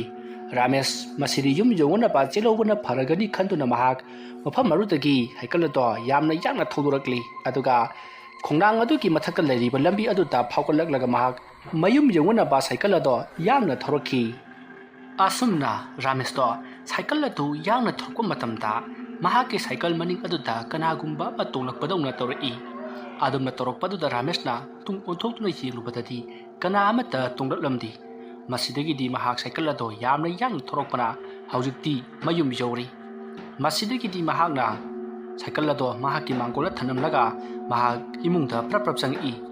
मतम अदुदा महाकी ममाना हाय इबुंगो कैदोरगेनि नंगबो अदुमना हंगलकपदुदा रामेशना करिसु तौदेदा इमा असुमना हारगा थोंगदो प्रप्रप लोमसलगा महाक मागी कादा तुमदुना लैख्रै महाकना अदुम तुमदुना लैरिनि मतम अदुदा मथमोयदा मतोमता खंजै करिनोने हौजिक पुख्रीदा फी सुरगा लेहोबदुबु कना वरबा जानोने असुमना assume खंदुना महाक अदुमक तुमथख्रै मथंगी नोंग ngaलै मथंगी नोंग हेक nganbaga महाक cycle अदो थौदोरक्ली नुमित अदुदी महाक महौसागा इमान मानदी मसादो करिनुम इतौ तौई कनानो अमना महाकपु कौदुना महाकपु कोइचिंग चिंगबगुम मसादा फाउजरी असुमना तौदुना रामेश तो cycle अदो असुम थौरगा महाकना चंचनबु हेक हेक थिलंबा खोंनांग मखोंग अदो यौसलक्ली मसिदगिदी महाकना अकोइबदुदा कोइलै लेदुना येंगी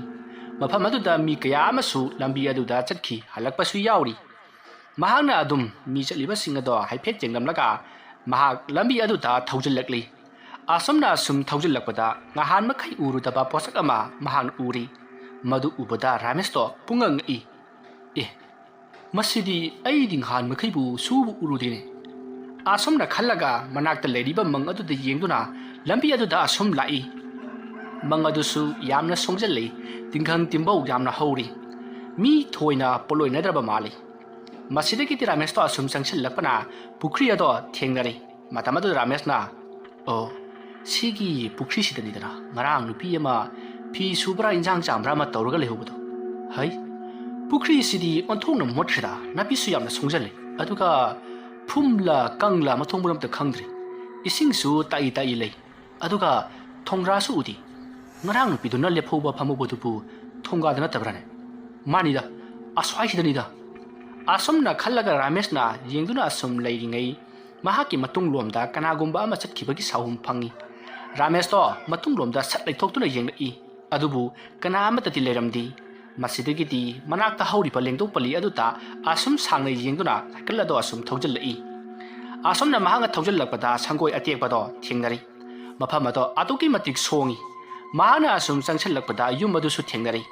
युम अदुसु यामना थीना मल्ले अदुगा मखोंग तेक्तुना किंथबसु यावरी मदु उबदा रामेशना करिनोदा युम मसिबो अईना ngahan ukhibaduga iman manadeda asomna khanduna yum aduda leptuna asum jengdun leiringai mahaki matung lomda kanagumba ama chatkibagi sawum phangi adumna sawum phangbadu da ramesh tunglomda chatlethokuna jingi mahana adumna jenglakpadadi yum adugi sangoi marumda kanagumba ama sumchit paiduna chatkibado mahana uhori madu ubada rameshna kenomta hangjage haiduna matung inai aduga mahana 상고이 아두기 머닝롬다 삿 레이타도나 옌락바다디 마하나 하우직다 우키바미 어도 우기드리 तौरीब मतौ अदुदा Ramesh पुंगंगई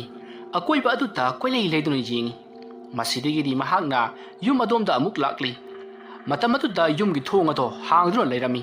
मरदो रामेशना ए असिना मोकराना हांगिबा हौजुता हांगौदुदाइने अइबु वखल नरने आसमना खल्लगा महागना cycle अदो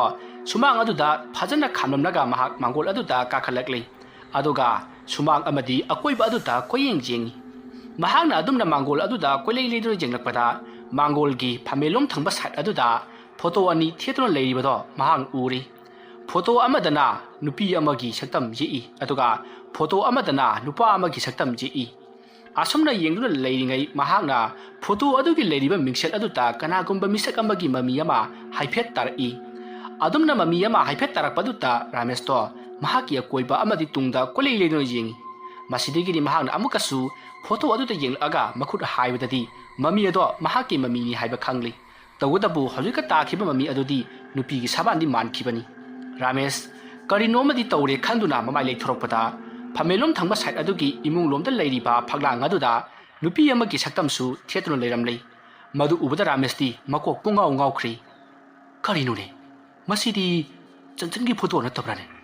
ꯍꯦꯔꯥ ꯃꯥꯅꯤꯗ photo ꯑꯁꯤꯗ ꯂꯩ ꯊꯦꯠꯂꯤꯕꯁꯤꯅꯗꯤ ꯃꯍꯥꯛ ꯁꯤꯈ꯭ꯔꯤ ꯇꯥꯛꯄꯅꯤ ꯑꯗꯨꯒ ꯌꯨꯝ ꯑꯁꯤꯅ ꯃꯤ ꯀꯅꯥꯝꯇ ꯂꯩꯇ꯭ꯔꯤꯕꯁꯤꯅ ꯀꯔꯤꯒꯤ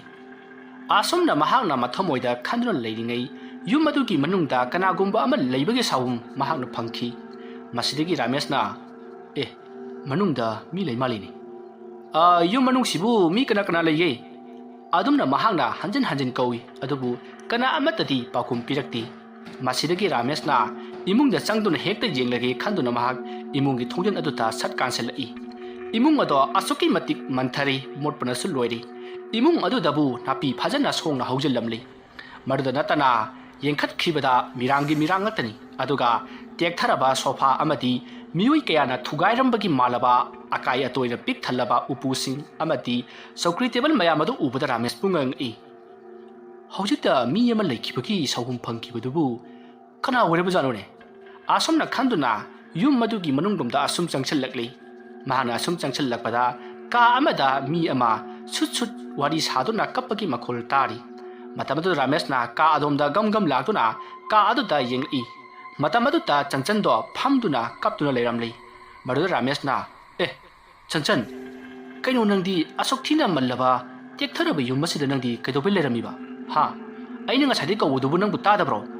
अदुम हांगलकपदुता चंचनना रामेशता मुन्ना येंगई मफम अदो यामना सुमम्मी नोंगांजै हाइबगी वानी नुक्सा मंगान अमत्ता चंगदबगुमनी थोंग थोंनाव पुनमक लोन लोन सेल्लिबनी मतमदुता रामेशना सि थोंनावगा सि हांगतोकबो यादब्रो नंबो अमम्बसिदा कइदौरिनो अदुमना हायरगा महांगना का अदुगी लेरिबा थोंनाव अदो के लाउना हांगतुई अदुमना थोंनाव अदो हांगतोकलगा महांगना ममाय लैथोक्तुना येंगलकपददि चंचनदो फमलमद्री अदुगा हौजिकता चंचनना फमलमबा फमुंग अदुसु कांगथोल अदुतमक ngairi मोपाक्ति अमत्ता यौरमदि अकोइबदुता कोइले लेदुना येंगई मतमदु रामेशना हाइमा कराइदा मुक चखरे मसी नुपिसिना असोमना खल्लगा रामेशतो थोंनाव थो अमुक लोनसली अदुमने हेक लोनसनबगा चंचनदो अमुकसु फमदुना कपदुना लेरमी हांता मुक्ति रामेशतो सोइ लाउख्री करिनोने तौरिबसिबु खंदुना महाक चंचनदा मुन्ना येंगदुना लई मसिदगी चंचनना रामेशता ओनसिंदुना येंगलई मतमदु रामेशना चंचन नंबु कनानो आई नोंगदा वाबदा हाइगी आसोमना हाइबदा चंचनना हाइरो हाइबगी मवोंगदा मंगक अदो नोमी मतमदु रामेशना असिगी लंबी असांगबदो अदुगी लंबी लेरपतुदा नुपी अमा nghawaida tatana taktuna sikhiyedana hai मधुगी नुपीदो Chanchan कौवे हाय मधुगी नुपीदो नंगलो आदुमना रामेशना हंगलकपदुदा चंचन होय माय अमता खुमदी मसिदगी चंचनना नंग मफम असिदा कइदोब लाक्लिबनो नहाक चलो होरेन नुमिदांग उनसी हाइदुना रामेशता हाइरक्ली मतमदु रामेशना महांगना होजे हांगलिबा वाहंग अदुगी पाखुम अदो पियु नत्रबदी महाक हनबा ngamloi हाइदुना महाक मफम अदुदा अदुमक लेरी मसिदगी चंचनना आई मफम अजे थादोक्तुना चटलगनी नंगना सेंगदो खंगलबदी होरेन नुमिदांग उनसी हाइरमलका चंचनदो का अदुतगी खोंगलैथुना थोखी चंचन हेक थोखिबगा रामेशु मतुंगदा सट इनरिबनी अदुबु महाना थोंजन हेक कांथोरपतदी चंचनदो अदुम उखिजै रामेश तौरिबसी मवोंग अमनी खल्लदुना महाक युमदुदगी परप्रप थोलकली महाना सुमांगदे हेक कुमथखिबगा युमदगी थोंगदो मसा मतोमता तपना तपना थिंजलकलगा गम लौना थिंजनखी रामेश तौरकलिबा मवोंग अदुदा महाक कीरदुना साइकल अदो परप्रप इंदुना थोरकली अदुगा संगोय मनिंग अदुदगी साइकल अदो तोंखतुना यामना यांगना थौदोरकली महाना मतुंगलोमदे येंथोकपददी युमदुगी थोंनाव अदुदा चंचनना मंगोंदे येंगदुना लेहौरिबदो रामेशना उई रामेश खोंनांग अदुगी लेरिबा मंग अदुदा अमुक येंगसलई मंग अदुना मंगोंदा कदिगुंबा अमा हाइरिबगुम मसादा फाउरी रामेशतो तफों खंगदी खोंनांग अदुगी मखोंदा लेरिबा लंबी अदु तमना परप्रप थौगलकलगा लंबी अदु यौरबा मतुंग महाक थबक चटनबगीदमक्ता महाकी थबक सुबम लोमदा लाक्लै महाना सम साइकल थौदुना लाकपदा वखल मवोन मवोन कया अमा खल्ली मदुदी महाना हौजी उख्रिबा नुपी अदुबु तसेंगनमकी लाई ओइरबा जाला अदुगा महाना हंकिबा वाहंगदना करिगी पाखुम पीरिबनो खंदुना महाक असुम लाक्लै अदुम लाकपना हौजिक्ति महाकी थबक सुबा मदो यौरी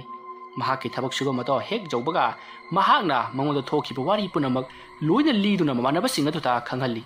ngarang hing mana thengna khiba amadi hojik nongalakpada mahakna chanchan ga wari sanarakhiba amadi thengna khiba punamak mayam adu ta tamli matamadu da ramesh ke manakta leiriba mamanaba mana itaw ramesh nangna hairiba dubu asembrani ayuk nungdin da bawa thengari dunadi mahak lai makti oramdo mandi hai nangidu kainomniko adum na hairakpada da mamanaba mayamna chanchan du ngahawai sikhreina de haibani adugi chanchan du oidraba jalo yum madu da matomta leiriba duna kariki jingan ngai ni adubu ayuk nungdin da bawa yum madu da leiriba dunadi adugi smatakta itaw ramesh na uriba dunadi butti mande ko asumna haiduna mayam do ngang duna thabak suri ramesh tawkhom khangdi mahak thabak suba do adumak makha chathari adumna tawduna matam do hokri numit adugi numidang wairamni ramesh do mahuk sagam cycle thauduna thabak halai numit aduti nungthi nomangi mahuk sagum nong liphat tari aduga nong su yamna kanna khak lauduna akanba nong ho ama lakadabagi mawong tawri ramesh do nong sugadori male khaladuna mahak cycle do yangna thori ngasi di lambi aduda kana amata chatpa udi yengki bada amamba ngaktani masidigi di mahakna mobile na to kaptuna flash kaptuna mahak cycle do yangna thori adumna thorokpada chanchan do lambi gi mapan da horiba u pambi amagi makhong da phamduna leiramlei ramesh chanchan bu ubada masa do swai lawi masidigi di ramesh na chanchan kaino nang ngasi ju mafam sida ngarang di nang leiram dina adumna hairu badu da chanchan na tharamesh ai yamna kire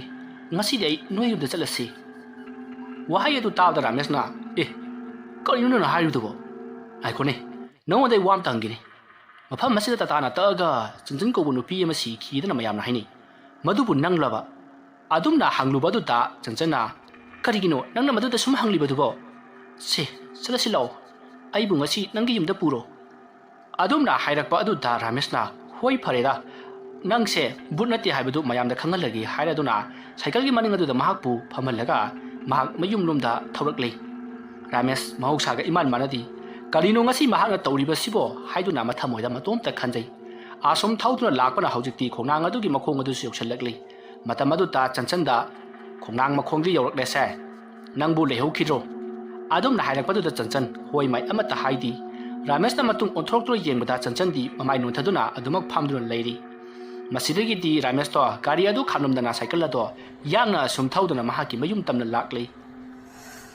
adumna tawduna hojikti mahaki mayum yauri ramesh cycle ado sumang da khami aduga se kumtharo aikhoi gi yumni adumna haiba du da chanchan do cycle adu dagi kumtharai masidagi di ramesh na mama bu mapan da thokna bagi damakta kauri ngahan makai di ramesh to mahagi cycle adu sumang da inkalaga thong thinduna mama bu he korokpani adubu ngasi di sumang da leptuna mama bu korok badu da mahaki mamana kaido bajano haiduna mahak thong adu hangduna thorokli matamadu da ramesh ke mamana hai kaido re cycle da mango da inkalaga changakpa yadro adumna hairakpadu da ramesh na ima ngasi di ithanda lakpa natabasida haima kanaga lainune nangbo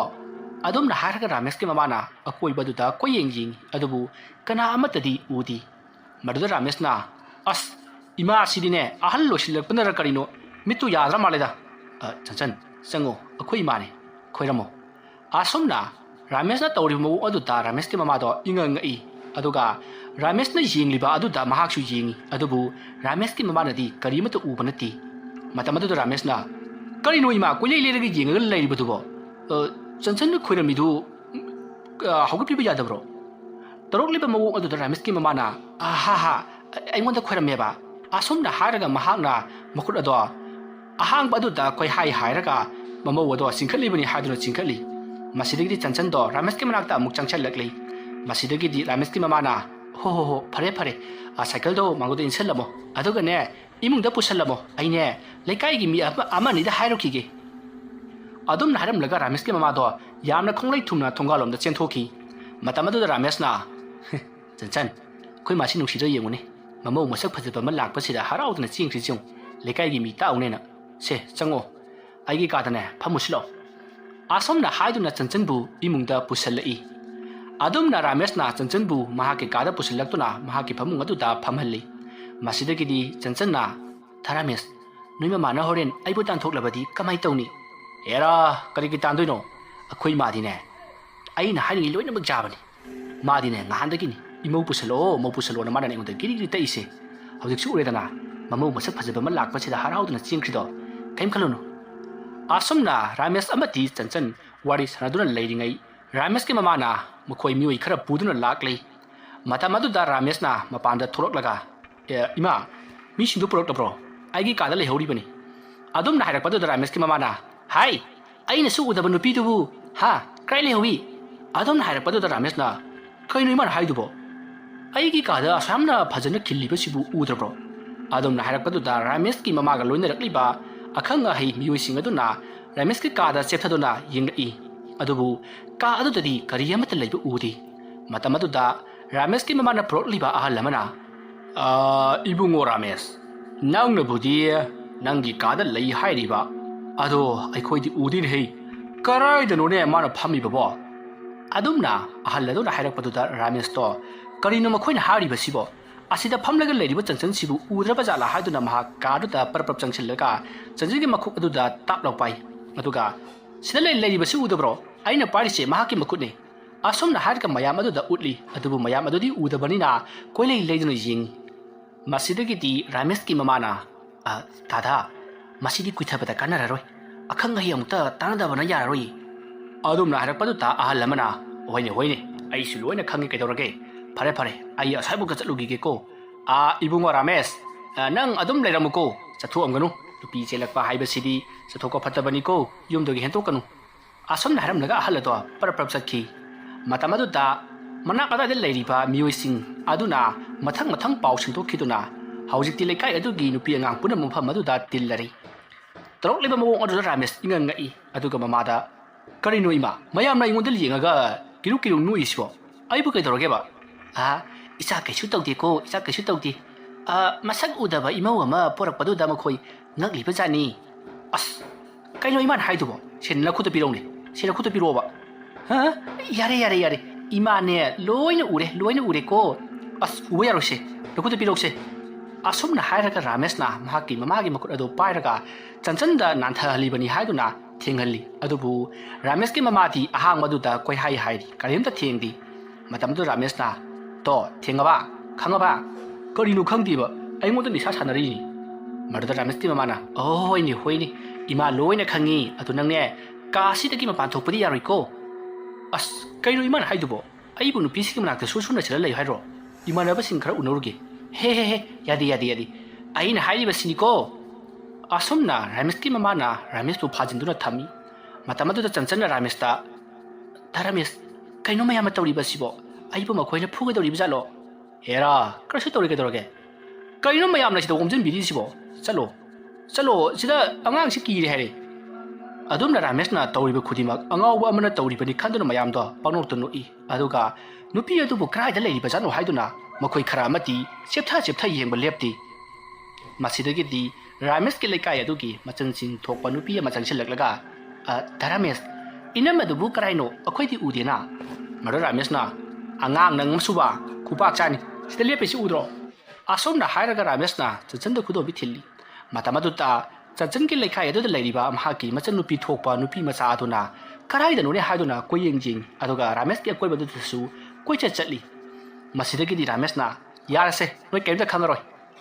chanchan sida phamamu ai saibok thogi ge asom na hairaga Ramesh na thoki ge tawpa adu ta chanchan na chatkidana na ba khami masidagi di mafam adu da makhoi amaiba ama lakli amaiba adu na hek lakpada chanchan do masada karino mai tawi aduga Ramesh aibu phuba lakli aibu kanbiyo asomna chanchan do yamna pakhanna Ramesh ki matungda lotuna leiri adumna tawringai matamadu da amaiba ama mafam adu da changsilakli matamadu da Ramesh ki mamana oja mai wala pirera tu sile regi sanu pado karai da no khangdi mana ne nupi chele hai da no khudomi pakthina thili aikhoi di sudi adumna hairak padu da amaiba duna senglo shakti heli hei Ramesh nupi khanba haidana ichadiya adumna hairak padu da leiba mayam adu di pungak ngakri ngasai makhoi nu udi hairaga haujita lakliba amaiba aduna masak phajai hairak pa adu dadi amaiba asina su chanchan se ure haiba khangli matam adu da Ramesh na adu ne ba babu ꯑꯩꯅ ꯑꯩꯈꯣꯏ ꯃꯥꯍꯣꯏꯗ ꯃꯁꯛ ꯐꯖꯗ꯭ꯔ ꯌꯦꯡꯉꯨꯅ ꯍꯥꯏꯕꯕꯨ ꯃꯈꯣꯏꯗꯤ ꯎꯗꯤ ꯃꯌꯥꯝꯁꯤ ꯉꯥꯎꯔ ꯃꯥꯜꯂꯦꯗ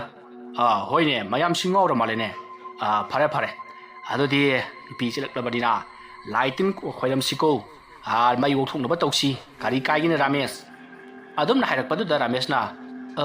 ꯄꯥꯕꯨꯡ ꯇꯧꯅꯕ꯭ꯔꯣ ꯑꯗꯨꯃꯥꯏꯅ ꯇꯧꯅꯩ ꯅꯪꯅ ꯆꯦꯜꯂꯛꯂꯤꯕ ꯅꯨꯄꯤ ꯑꯁꯤꯗ ꯈ꯭ꯋꯥꯏ ꯃꯌꯥꯝꯒꯤ ꯅꯨꯄꯤꯗꯧꯅ ꯇꯧꯔꯕꯗꯤ ꯍꯦꯛ ꯐꯒꯗꯕ ꯃꯁꯤꯗꯤ ꯃꯁꯛ ꯃꯇꯧ ꯌꯥꯝꯅ ꯐꯖꯕ ꯈꯣꯌꯨꯝ ꯂꯥꯏꯒꯤ ꯁꯛꯇꯤ ꯆꯦꯟꯕꯅꯤꯅ ꯃꯩ ꯑꯣꯛꯇꯕ ꯌꯥꯗ꯭ꯔꯦ ꯑꯁꯨꯝꯅ ꯍꯥꯏꯔꯒ ꯔꯥꯃꯦꯁꯀꯤ ꯃꯁꯥꯗ ꯑꯃꯥꯏꯕ ꯑꯗꯨꯅ ꯏꯁꯤꯡ ꯈꯔ ꯈꯤꯛꯏ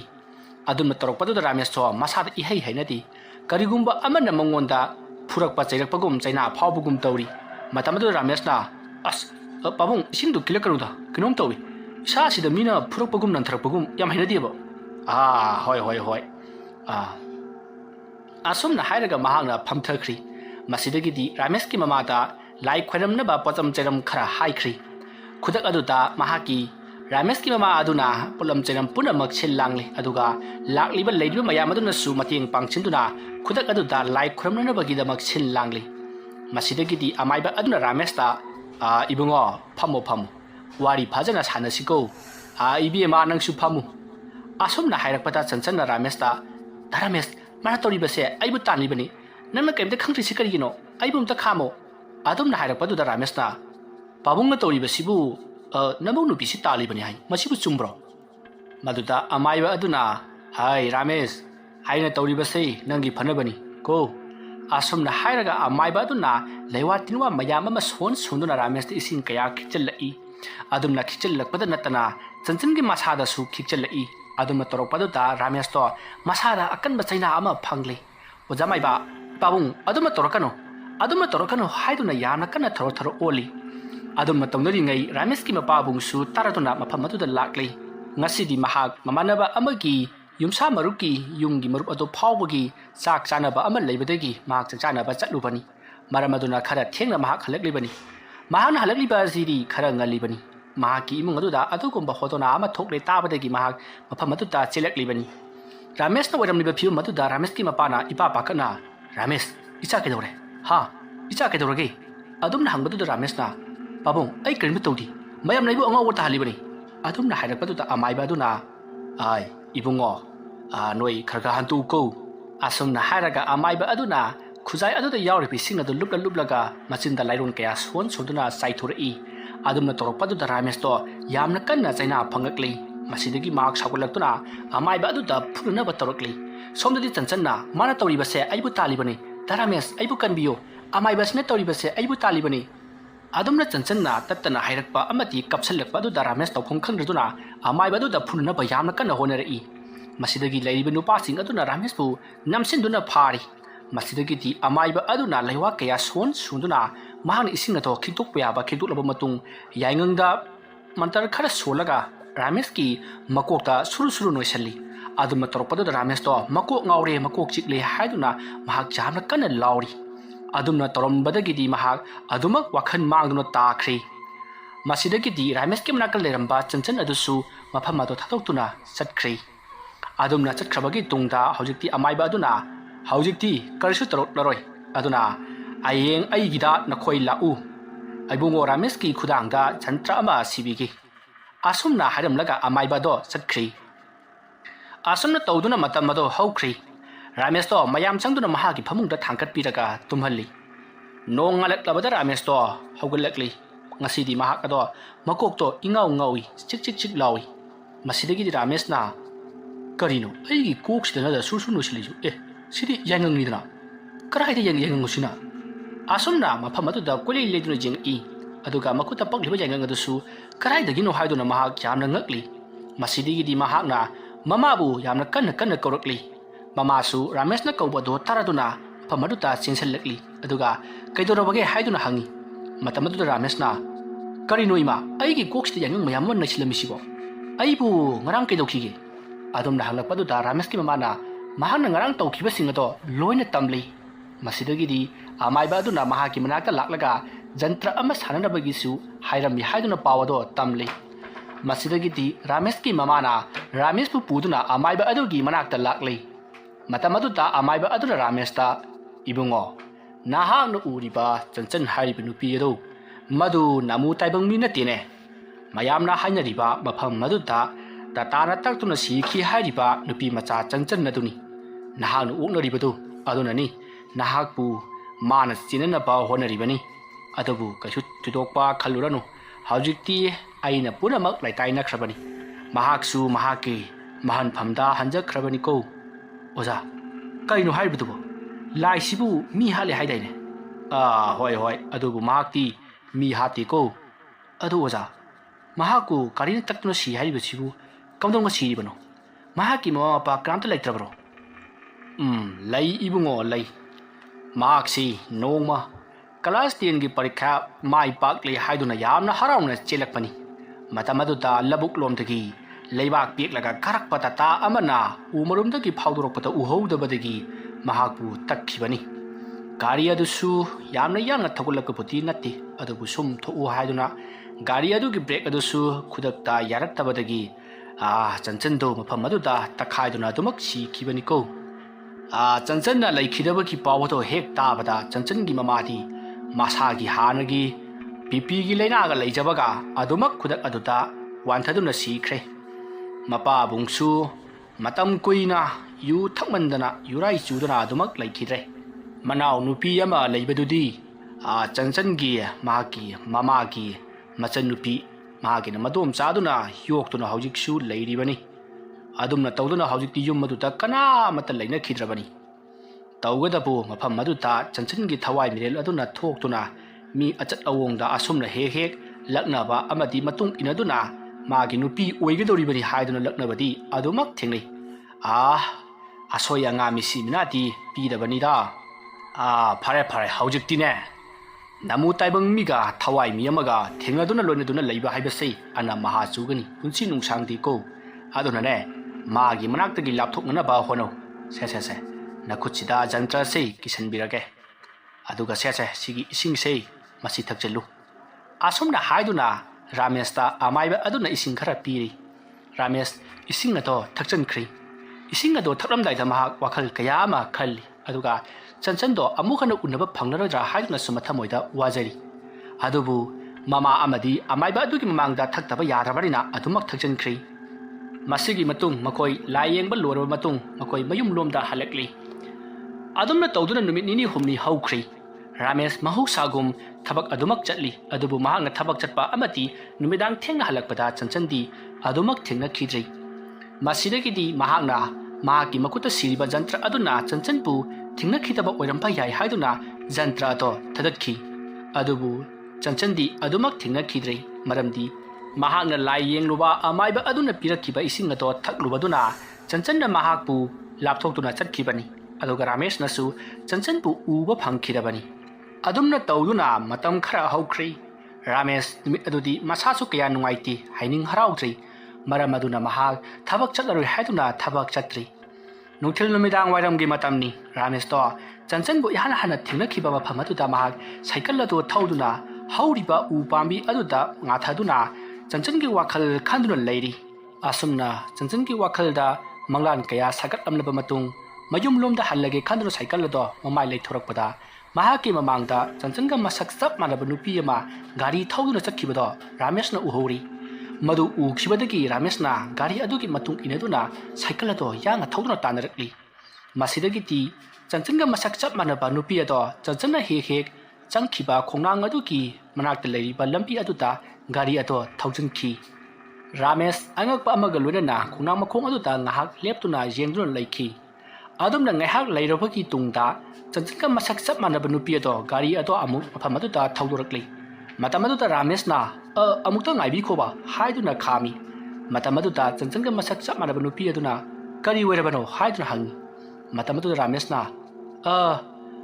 अइसी कइनोमता हंगनिंगबा होय यानी हंगबियो सिगी युमसिदा चंगबिरिसिबु करी ओइरबनो अदुमना रामेशना हंगबा अदुदा चंचनगा मसक चप मानबा नुपी अदुना युम असे अइगी युमनी हाइदुना मसक ताई मतम अदुदा रामेशना अदुदी अदोम चंचनगी कना ओइरबनो हाइदुना हंगी मतम अदुदा चंचनगा मसक चप मानबा नुपी अदुना अई चंचनगी मनाव नुपी लैसनानी हारमलगा गाड़ी अदो थौखी रामेश ꯂꯩꯁꯅꯥꯅ ꯍꯥꯏꯔꯝꯕ ꯋꯥ ꯑꯗꯨ ꯇꯥꯕꯗ ꯃꯁꯥꯗꯣ ꯏꯉꯛ ꯉꯛꯏ ꯑꯗꯨꯒ ꯂꯩꯁꯅꯥꯅ ꯊꯧꯈꯤꯕ ꯃꯥꯏꯀꯩ ꯑꯗꯨꯗ ꯌꯦꯡꯗꯨꯅ ꯔꯥꯃꯦꯁ ꯃꯐꯝ ꯑꯗꯨꯗ ꯂꯦꯞꯇꯨꯅ ꯑꯗꯨꯃꯛ ꯂꯩꯍꯧꯔꯤ ꯃꯁꯤꯗꯒꯤꯗꯤ ꯃꯍꯥꯛ ꯁꯥꯏꯀꯜ ꯑꯗꯣ ꯃꯌꯨꯝꯂꯣꯝꯗ ꯊꯧꯗꯨꯅ ꯑꯁꯨꯃꯛ ꯆꯠꯈꯤ ꯋꯥꯔꯤ ꯑꯁꯤ ꯃꯇꯥꯡ ꯑꯁꯤꯗ ꯂꯣꯏꯁꯤꯟꯖꯔꯤ ꯋꯥꯔꯤ ꯑꯁꯤ ꯄꯥꯊꯣꯛꯆꯕ ꯃꯇꯝꯗ ꯁꯣꯏꯈꯤꯂꯥꯟꯈꯤꯕ ꯋꯥꯍꯩ ꯋꯥꯇꯥ ꯌꯥꯎꯔꯕꯁꯨ ꯇꯥꯕꯤꯔꯤꯕꯁꯤꯡꯅ ꯄꯨꯛꯆꯦꯜ ꯆꯥꯎꯅ ꯉꯥꯛꯄꯤꯒꯅꯤ ꯃꯌꯥꯝꯕꯨ ꯑꯔꯣꯏꯕꯗ ꯑꯃꯨꯛꯀ ꯍꯟꯅ ꯈꯨꯔꯨꯝꯖꯔꯤ